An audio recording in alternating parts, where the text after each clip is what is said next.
என்னையா சொல்ற? சிவஞானத்தோட தம்பியா? ஆமா சார், இந்த கைராசி குடும்பத்தோட சிவஞானம் இல்ல, அவருடைய கடைசி தம்பி இவருதான்.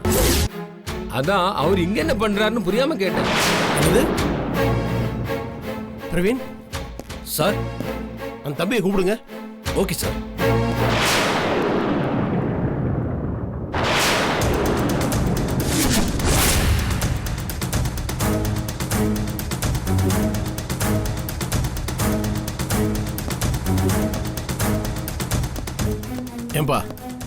ஏன்பா இந்த மாதிரி பண்ணிட்ட?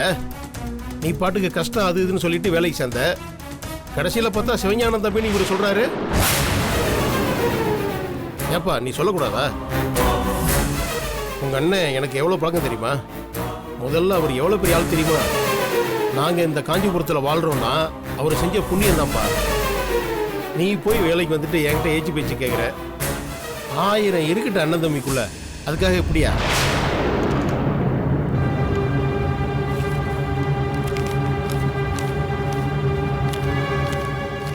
இந்த தம்பி, அது நான் என்ன சொல்ல வரேன்னா, இருங்க தம்பி, முதல்ல காசை பிடிங்க. ரொம்ப தர்ம சங்கடமான சூழ்நிலைப்பா.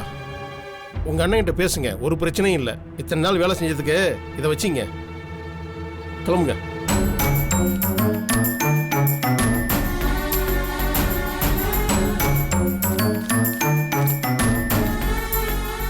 இல்ல சார், 28 நாள் தான் வேலை செஞ்சிருக்கேன். எனக்கு அந்த காசு போதும். இந்தாங்க மிச்சம். இல்ல பரவாயில்ல தம்பி, நீ வச்சுக்கீங்க சார். பரவாயில்ல,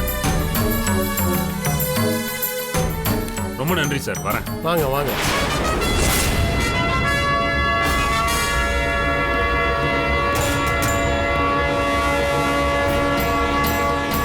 சார் நான் வரேன் சார். சரி போயிட்டு வாங்க.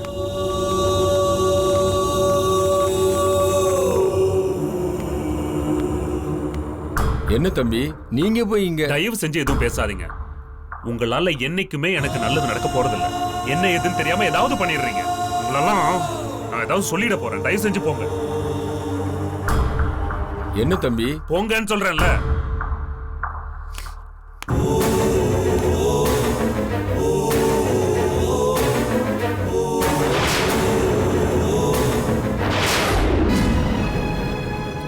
ஆனந்தே, ஆனந்தே, வாங்க உட்காருங்க. வாங்க சம்பந்தி, உட்காருங்க. நான் ஒன்னும் விருது சாப்பிட்டுட்டு நலம் விசாரிச்சுட்டு போக வரலம்மா. அப்பா, என் மாப்பிள்ளைக்கு அவசரமா கொஞ்சம் பணம் தேவைப்படுது, அதை பற்றி பேசிட்டு போலான்னு வந்தேன். ஏங்க என்ன ஆச்சு? நீங்க பாட்டுக்கு வந்தீங்க, உங்க மாப்பிள்ளைக்கு பணம் தேவை அது இதுன்னு சத்தம் போட்டுட்டு இருக்கீங்க. கொஞ்சம் புரியுற மாதிரி சொல்லுங்க. தெளிவாவே சொல்றேன், கேட்டுக்குங்க. என் பொண்ணை இந்த வீட்டுல கட்டி கொடுத்துருக்கேன். உங்க குடும்பம் ஒன்னும் சாதாரண குடும்பம் இல்ல. உள்ளூர்ல இருந்து வெளியூர் வரைக்கும் கைராசி குடும்பத்தை பற்றி கேள்விப்படாத ஆட்களே இருக்க மாட்டாங்க. அப்பேற்பட்ட பேர் போன குடும்பத்துல என் பொண்ணை கட்டி கொடுத்துருக்கேன். என் மாப்பிள்ளைக்கு அவசரமா 50,000 பணம் தேவைப்படுது. என்ன பண்றது? என்கிட்ட ரொக்கமா அவ்வளவு காசு இல்ல. அதனால நான் குடியிருக்கிற வீட்டோட பத்திரத்தை கொண்டு வந்திருக்கேன். என்னங்க எங்க வீட்டுக்கு வந்து ஏன் தம்பிக்கு பணம் வேணும்னு நீங்க கேட்டுட்டு இருக்கீங்க? என்ன தகராறு பண்ணணும்னு வந்திருக்கீங்களா? யாரு? நாங்க தகராறு பண்ண வந்திருக்கோமா? நீங்க ஏன் சொல்ல மாட்டீங்க? ஊருக்குள்ள தம்பி அசிங்கப்பட்டு நிக்கிறான், உங்களுக்கு எங்க தெரிய போகுது? உங்களுக்கு என்னங்க, உள்ளுக்குள்ள 1000 அழுக்கு இருந்தாலும் அப்படியே வெளியே பெரிய ஆளா பவிசா போயிட்டு வந்துருவீங்க. அப்பா என்னப்பா ஆச்சு? என்ன பேசுறீங்க? இன்னும் என்னமா ஆகணும்? பெருசா பேசுறாரு. இவரு தம்பி இன்னொருத்த முன்னாடி கையை கட்டி வாயை பத்தி நிக்கிறது இவருக்கு வேண்ட அசிங்கமா இருக்கலாம். ஆனா என் மாப்பிள்ள இன்னொருத்த முன்னாடி நிக்கிறது எனக்கு அசிங்கமா இருக்குமா? போற வாரங்கிட்ட எல்லாம் என் மாப்பிள்ள பேச்சு வாங்குறது எனக்கு மனசுக்கு ரொம்ப கஷ்டமா இருக்குமா?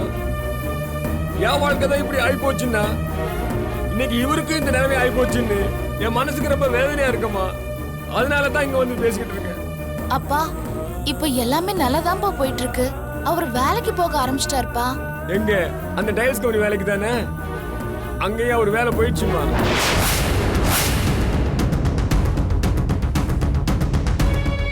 அங்க இருந்தா நான் வர்றேம்மா.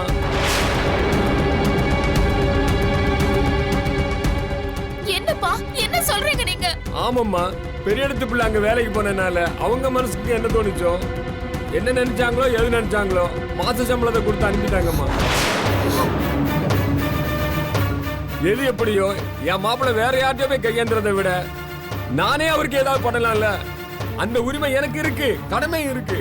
இத பாருங்க, சம்பந்தமே இல்லாம பேசி குடும்பத்துல குழப்பம் உண்டு பண்ணாதீங்க. சொல்லுங்கம்மா, குடும்பமா இருந்தா இங்க யாரும் வந்து தொல்லை பண்ண போறது இல்லம்மா. உங்களுக்கு இன்னொரு பொண்ணு இருக்குல்ல, அவங்கள கல்யாணம் பண்ணி குடும்ப நடத்த வெளியே அனுப்புவீங்கல்ல. அங்க வாய் வயிறுமா இருக்கும்போது இப்படி கஷ்டப்பட்டா நீங்க பார்த்துட்டு சும்மா இருப்பீங்களா? இப்ப என்ன நடந்து போச்சுங்க அப்படி கஷ்டப்படுற அளவுக்கு? ஏங்க, நான் திரும்ப சொல்லணுமா? கல்யாணம் பண்ணிட்டு வரும்போது பொண்ணை நாங்களே பாத்துக்கிறோம், வரதட்சணை வேண்டான்னே சொன்னீங்க. அப்புறம் பொண்ணை மாப்பிள்ளையே தாங்கி பிடிச்சுக்குவான்னு சொன்னீங்க. நான் மயங்கி ரோட்ல விழுந்தப்போ கையில காசு கூட இல்லாம ஆஸ்பத்திரி பில் கட்ட முடியல இவரால. ஏங்க, எனக்கு எதுவும் பண்ண வேண்டாங்க, கட்டின பொண்டாட்டிய பாத்துக்கலாம்ல. நீங்க தான் எல்லாமே வாங்கி கொடுக்குறீங்க, பாத்துக்கிறீங்க. ரத்த வாந்தி எடுத்தாலும் சரி, அவ செத்தாலும் சரி, உங்களை நம்பி அவ இங்கே தான் இருக்கிறா. சரி, கையில 4 காசு வேணும்னு சொல்லி தானே வேலைக்கு போறாரு. அங்கேயும் அவரால் இருக்க முடியல. உங்க செல்வாக்கு அந்தஸ்து எல்லாம் அவரை தடுக்குது. ஒரு மனுஷன் என்னதாங்க பண்ணணும் சொல்லுங்க. என்னங்க விட்டா பேசிக்கிட்டே போயிட்டு இருக்கீங்க? உங்களை எல்லாம் சம்பந்தின்னு மதிச்சு வீட்டுக்குள்ள உட்கார வச்சிருக்காங்களே, அவங்க எல்லாரையும் சொல்லணும். வரும்போதே ஐயா வணக்கம், நீங்க தான் என் தெய்வம் கூழ கும்பிடு போட்டுட்டு உள்ள வந்து நின்னுடுறது. இப்போ பேச்செல்லாம் ஒரு மாதிரியா இருக்கு. உங்களை எல்லாம் வைக்க வேண்டிய இடத்துல வச்சிருந்தா அப்ப தெரிஞ்சிருக்கும். இந்த ஆட்டோலாம் இங்க ஆடிட்டு இருந்திருக்க மாட்டீங்க. ஆமா, உங்களுக்கு என்ன தெரியும் எங்க மாமாவை பத்தி, எங்க மாமா தொழிலை பத்தி, இந்த வீட்டை பத்தி? இங்க பாருமா, எனக்கு பட்டுன சொல்லலாம் 40 வருஷம் அனுபவம் இருக்கு. நாங்களும் அதே தொழில நாம இருக்கோம். அதுல இருக்கிற கஷ்ட நஷ்டம்லாம் எனக்கும் தெரியும். ஆமாங்க, அனுபவம். அதை வச்சு 10 லட்சம் ரூபாய் சொத்து வாங்க முடியுமா? 40 வருஷமா நீங்க அதே நிலைமையில தான் இருக்கீங்க. பணத்தை இறக்கி யாருக்கு தொழில் பண்ண தைரியம் இருக்கோ அவங்க தான் மேல மேல மேல மேல வந்துட்டு இருக்க முடியும். உங்களை மாதிரி ஆளெல்லாம் அரைக்குறையா பேசிட்டு இருக்கிறவங்க. அதனாலதான் இன்னும் மேல வராம இருக்கீங்க. அண்ணி, சாதாரணமா உள்ள வந்து கை கட்டி நின்னு பேசிட்டு இருந்துட்டு கொஞ்சம் மேல ஏத்தி வச்ச உடனே எங்களே எட்டி உதப்பீங்க. அதை நாங்க பாத்துட்டு இருக்கணும். இங்க பாருங்க, இது எங்க குடும்ப விஷயம். எங்க அப்பா என் புருஷனை பத்தின விஷயம். தயவு செஞ்சு நீங்க அனாவசியமா மூக்க நுழைக்கிற வேலை வேண்டாம். இது வந்து கைராசி குடும்பத்தோட பிரச்சனை, உங்களோட தனிப்பட்ட பிரச்சனை மட்டும் இல்ல. உங்க அப்பா வந்து மொத்த குடும்பத்தையும் அசிங்கப்படுத்துவாரு. என்னால அதை பார்த்துக்கிட்டு சைலண்டாலாம் இருக்க முடியாது. கொஞ்சம் 2 பேரும் சும்மா இருக்கீங்களா? இருக்கிற பிரச்சனை பார்த்தாதா நீங்க வேற. இங்க பாருங்க, சரவணனுக்கு எந்த குறையும் இல்லை. அப்படியே இருந்தாலும் நாங்க பாத்துக்கிறோம். அட போங்க, உங்களுக்கு எல்லாம் சொல்லி புரிய வைக்க முடியாது. தங்கச்சி கல்யாணம், அவளுக்கு ஏதாவது பண்ணணும்னு மாப்பிள்ளை நினைக்கிறார். அதுக்கு பணம் கேட்க போய் தான் இவ்வளவு அசிங்கப்பட்டு அவமானப்பட்டு நிக்கிறார். இங்க பாருங்க, சரவண இந்த குடும்பத்தை சேர்ந்தவன். அதனால சரவண வேற இல்ல, நாங்க வேற இல்ல. நாங்க செஞ்சாலும் சரவணன் செஞ்சாலும் அது ஒண்ணுதான். அதனால நீங்க அதை பத்தி கவலைப்பட வேண்டாம். இப்படியே சொல்லுங்க. ஏங்க, அவர் பசிக்கு அவர் தானுங்க சாப்பிடணும். முறை செய்யணும்னா அவர் தானங்க செய்யணும். நீங்களே கை காட்டிட்டு இருந்தா எப்படிங்க? வசதியான குடும்பத்துல பிறந்துட்டா மட்டும் போதுமா? எதுலயும் உரிமை இல்லையே. பணம் இருக்குன்னு சொன்னா போதுமா? அதை எடுத்து செலவு பண்ண எந்த உரிமை இல்லைங்களே.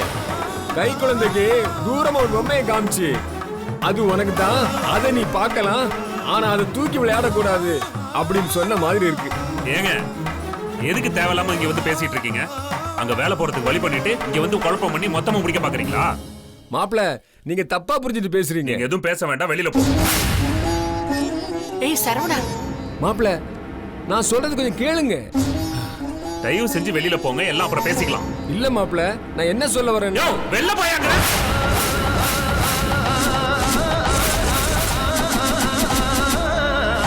இருக்கிற ஆத்திரத்துல ஏதாவது சொல்ற போறேன்.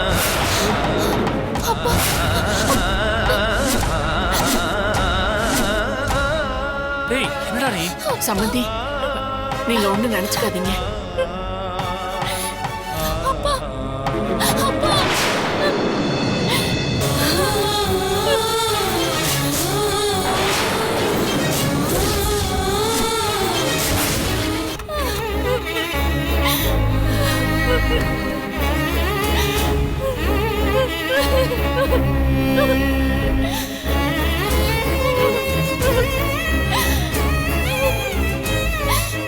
இப்ப திருப்தியா? இப்ப சந்தோஷமா இருக்கீங்களா?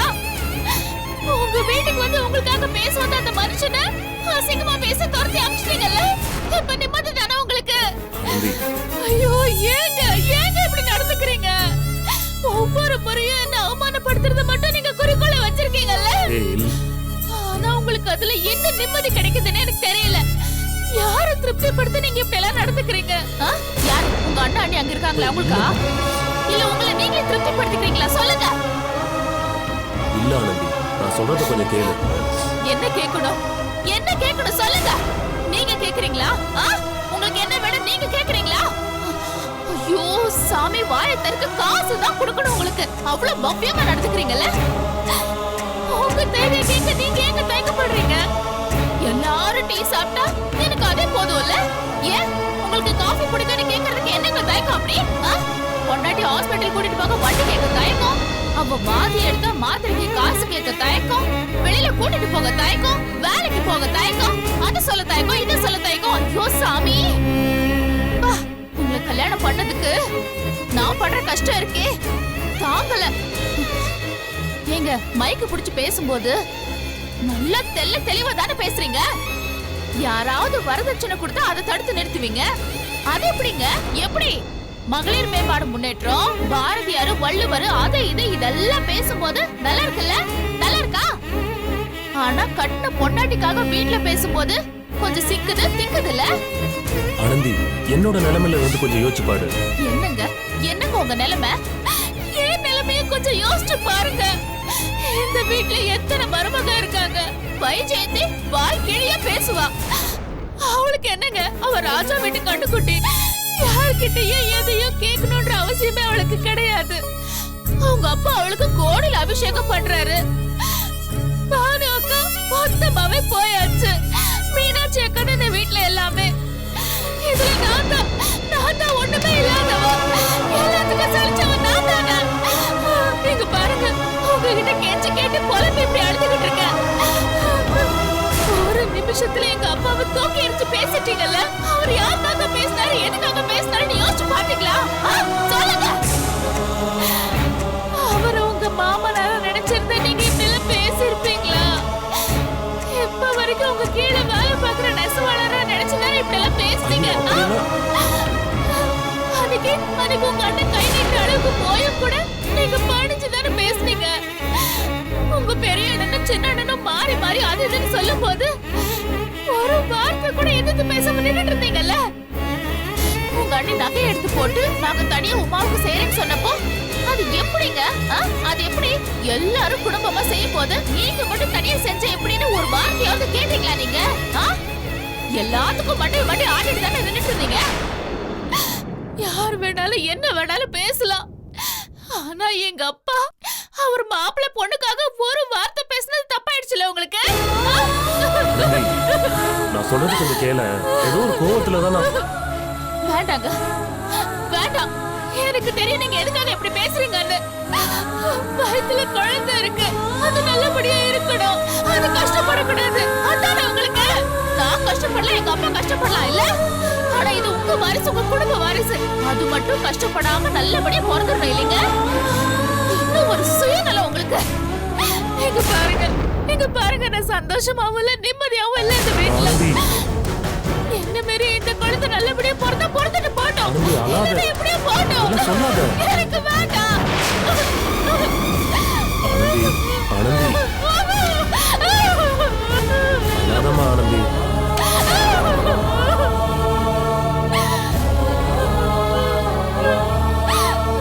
ஆனந்தி கொஞ்சம் அழாம இரு ஆனந்தி கொஞ்சம்.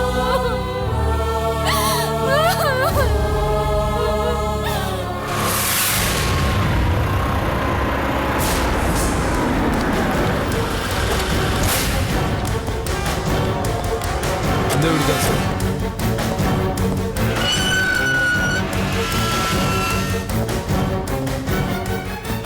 மிஸ்டர் வீரமணி. என்ன சார், என்ன விஷயம் வந்திருக்கீங்க? மிஸ்டர் வீரமணி இருக்காரா? அவரை நாங்கள் உடனடியாக பார்க்கணும். என்ன சார் விஷயம்? அவர் மேல கொலைகேஸ் விஷயமா கம்ப்ளைண்ட் கொடுத்துருக்காங்க. அவர் உயிருக்கு ஆபத்துன்னு சொல்லி கம்ப்ளைண்ட் எழுதி கொடுத்துருக்காங்க. அதனாலதான் நடவடிக்கை எடுக்க வந்திருக்கோம். என்னடா என்ன சார், யாருக்கு ஆபத்து, உயிருக்கு ஆபத்து, என்ன நடவடிக்கை, யார் மேல நடவடிக்கை, அதுவும் இங்கே வந்திருக்கீங்க என் வீட்டுக்கு? இங்க பாருங்க சார், கொஞ்சம் கோஆபரேட் பண்ணுங்க. உங்க மேல போலீஸ் கம்ப்ளைண்ட் கொடுத்துருக்காங்க. போலீஸ் கம்ப்ளைண்டா? நீங்க கொலை பண்ணிடுவேன்னு சொன்னதாகவும் அதனால அவங்க உயிருக்கு உத்தரவாதம் இல்லைன்னும் பாதுகாப்பு வேணும்னு சொல்லி கேஸ் கொடுத்துருக்காங்க. என்ன சார் சொல்றீங்க? இந்த காஞ்சிபுரத்துல என் மேல கம்ப்ளைண்ட் கொடுக்குற அளவுக்கு யார் சார் இருக்கா பெரிய ஆளு? கொஞ்சம் 2 பேரும் உள்ள வாங்க.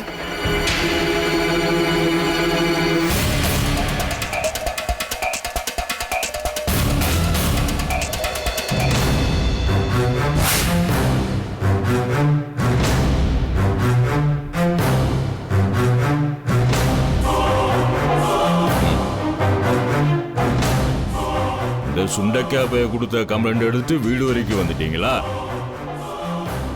இங்க பாருங்க சார், எங்களுக்கு ரிட்டர்ன் கம்ப்ளைண்ட் தான் முக்கியம்.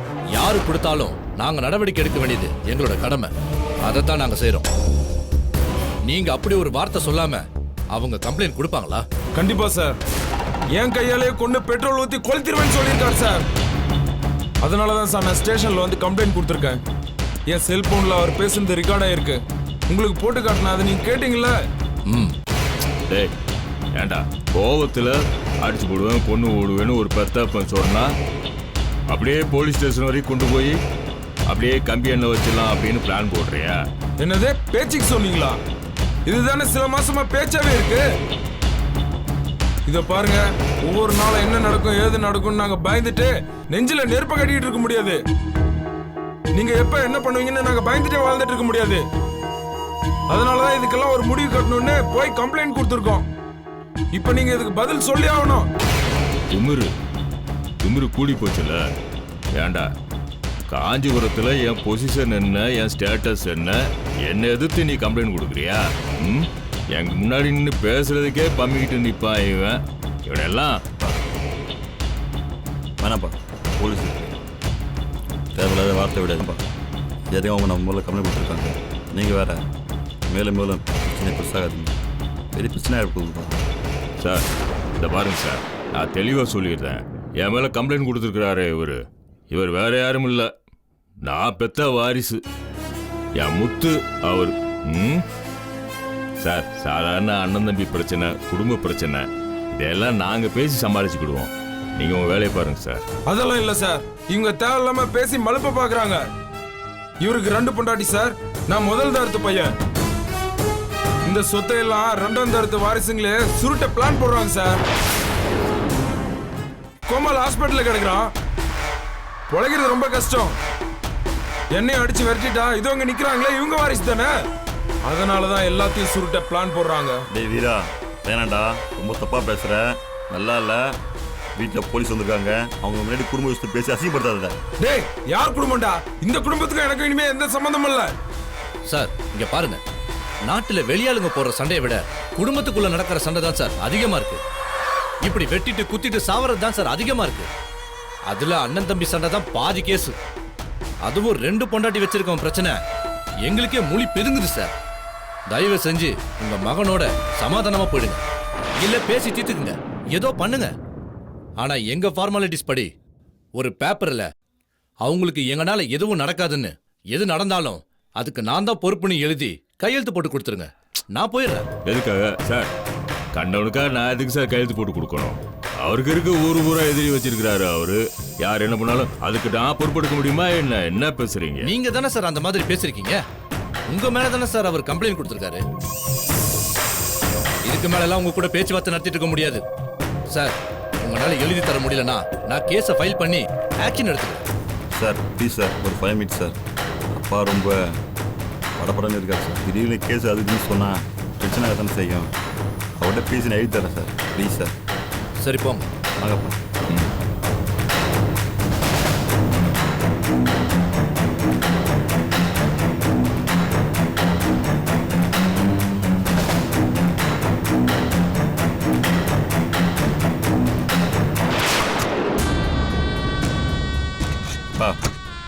நான் சொல்கிறத கொஞ்சம் புரிஞ்சுங்கப்பா. என்ன பண்ணுறீங்க நீங்கள்? அண்ணன் வேறு ஹாஸ்பிட்டலில் இருக்கார். நீங்களும் ஜெயிலுக்கு போட்டிங்கன்னா நம்ம குடும்பம் அவ்வளோதான். எல்லோரும் ரொம்ப குஷியாகிடுங்கப்பா. யாரை உடைக்காமலே நம்ம குடும்பம் சின்ன பின்னமாகிடும். அவன் தான் நீங்கள் பேசுகிறத போட்டு காட்டி போலீஸை கூட்டு வந்திருக்கான்ல. இந்த நேரத்தில் நீங்கள் கத்திக்கு போட்டு வெட்டுவேன் குத்துவேன்னு சொன்னீங்கன்னு வச்சிங்களேன், அவனுக்கு ரொம்ப ஈஸி ஆகிட்டப்பா. நீங்கள் பேசுறதே அவங்க சாட்சி எடுத்துப்பாங்கப்பா.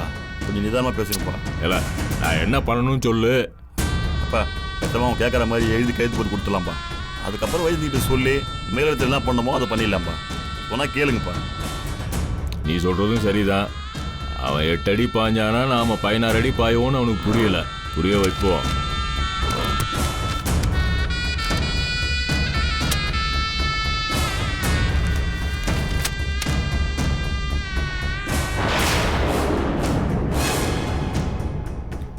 பா கைது போடுங்கப்பா.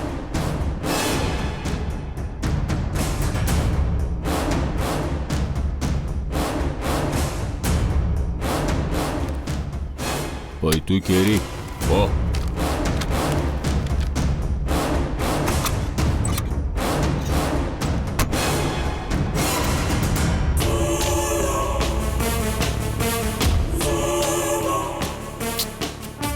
அவனை விடுதலை பத்திரத்தில் கையெழுத்து போட வைக்கணும்னு நினைச்சேன்.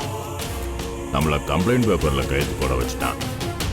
இருக்கட்டும், யாருன்னு காட்டுறேன். இதாங்க சார் நீங்கள் கேட்டது சார். இனிமேல் எந்த பிரச்சனையும் வராது.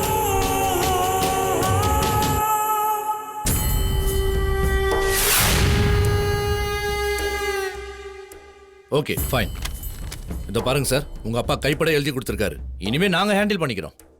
ஓகே சார், ரொம்ப தேங்க்ஸ்.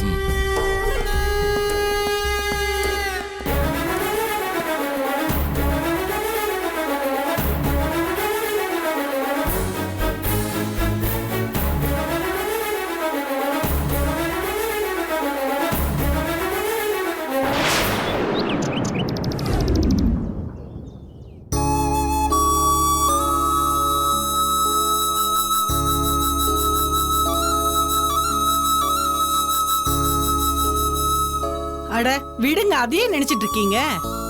யார் பேசினா? நம்ம மாப்பிள்ள தானே.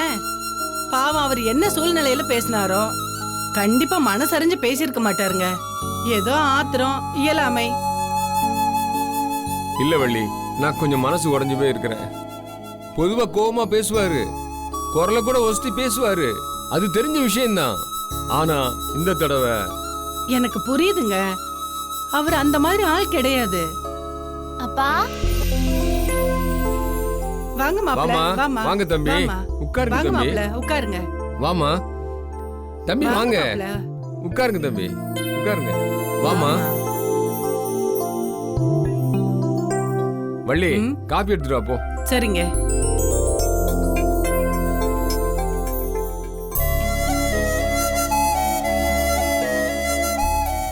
வந்து உங்களை பார்த்து பேசிட்டு போலாம் தான் வந்தேன். ஏதோ உங்கள்கிட்ட நேர்ல பார்த்து மன்னிப்பு கேட்டா சரியாயிடும்னு தோணுச்சு. கோவத்துல நான் அப்படி சொல்லல, நீங்க நிறுத்தணும்னு தான் நான் அப்படி சொன்னேன். மனசுக்குள்ள எனக்கு உங்க மேல எந்த வருத்தமும் இல்லை. எனக்கு தெரியும் தம்பி, நீங்க யார் சத்தம் போட முடியும்? உங்க அண்ணனை சொல்ல முடியுமா? நான் தானே அங்க சொல்ற அளவுக்கு இருந்தேன். எனக்கு ஒண்ணு உங்க மேல கோவம் கிடையாது, ஒரு ஆதங்கம் தான். ஐயோ, அந்த கடையில அந்த ஆளு நம்ம மாப்பிள்ளை இந்த மாதிரிலாம் பேசுறாங்களே, அவங்க முன்னாடி தலை குறிஞ்சு நிக்கிறாரேன்னு ஒரு ஆதங்கம் தான். கல்யாணத்துக்கு முன்னாடி நீங்க யாரோ நான் யாரோ, என் பொண்ணை உங்களுக்கு கட்டி கொடுத்த பிறகு நீங்களும் எனக்கு ஒரு பிள்ளை மாதிரி தானே.